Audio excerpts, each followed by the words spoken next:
નમસ્કાર. સ્પર્ધાત્મક પરીક્ષાઓની તૈયારીમાં ભારતીય બંધારણના સુધારા હંમેશા એક અગત્યનો વિષય રહ્યો છે. તો ચાલો આજે આપણે એવા કેટલાક સૌથી મહત્વપૂર્ણ સુધારાઓ પર એક નજર કરીએ જે પરીક્ષામાં વારંવાર પૂછાય છે અને તેને એકદમ સરળ ભાષામાં સમજીએ.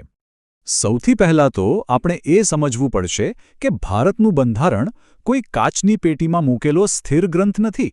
ના, એ તો એક જીવંત દસ્તાવેજ છે. એ દેશની સાથે શ્વાસ લે છે, વિકસે છે અને સમયની સાથે બદલાય પણ છે. પણ સવાલ એ થાય કે આટલા મહાન દસ્તાવેજને બદલવાની જરૂર જ કેમ પડે? જુઓ, જવાબ એકદમ સીધો છે. સમાજ ક્યારે એક જગ્યાએ અટકતો નથી. જેમ જેમ નવી ટેકનોલોજી આવે, નવા વિચારો આવે, સમાજની જરૂરિયાતો બદલાય, એની સાથે તાલમેલ બેસાડવા માટે બંધારણને પણ અપડેટ કરવું પડે છે. અને આ સુધારા જ તેને હંમેશા સુસંગત અને ઉપયોગી બનાવે છે. તો પછી આ ફેરફાર કોણ કરી શકે? આ એક ખૂબ જ અગત્યનો મુદ્દો છે જે યાદ રાખવા જેવો છે. બંધારણમાં સુધારો કરવાની આખરી સત્તા ફક્ત અને ફક્ત ભારતની સંસદ પાસે જ છે, બીજું કોઈ નહીં. અને હા, પરીક્ષા માટે આ નંબર તો ખાસ ગોખી જ લેજો. અનુચ્છેદ 368. આ એ જ અનુચ્છેદ છે જે આપણી સંસદને બંધારણમાં સુધારો કરવાની શક્તિ આપે છે અને સાથે સાથે તેની આખી પ્રક્રિયા શું હશે એ પણ સમજાવે છે. આખી પ્રક્રિયા એકદમ ચોક્કસ છે. સૌથી પહેલાં સંસદના કોઈપણ ગૃહમાં એટલે કે લોકસભા કે રાજ્યસભામાં બિલ રજૂ થાય.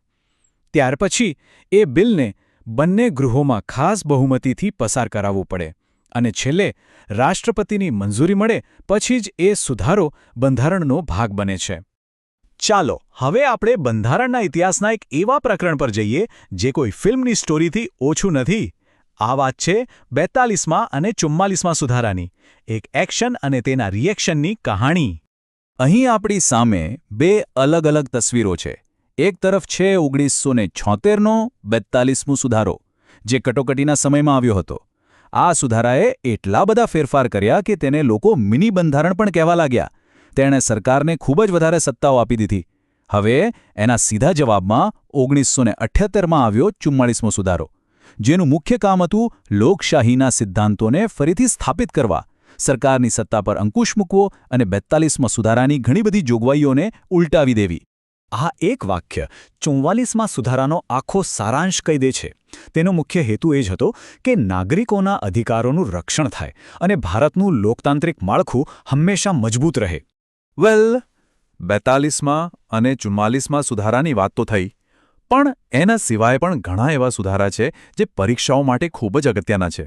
ચાલો એના પર એકદમ ફટાફટ નજર ફેરવી લઈએ. સૌથી પહેલાં લઈએ 61મો સુધારો. આ સુધારાએ આપણા દેશના લોકતંત્રમાં યુવાઓની ભાગીદારી વધારી દીધી, કારણ કે આનાથી જ મત આપવાની ઉંમર 21 વર્ષથી ઘટાડીને 18 વર્ષ કરી દેવામાં આવી હતી.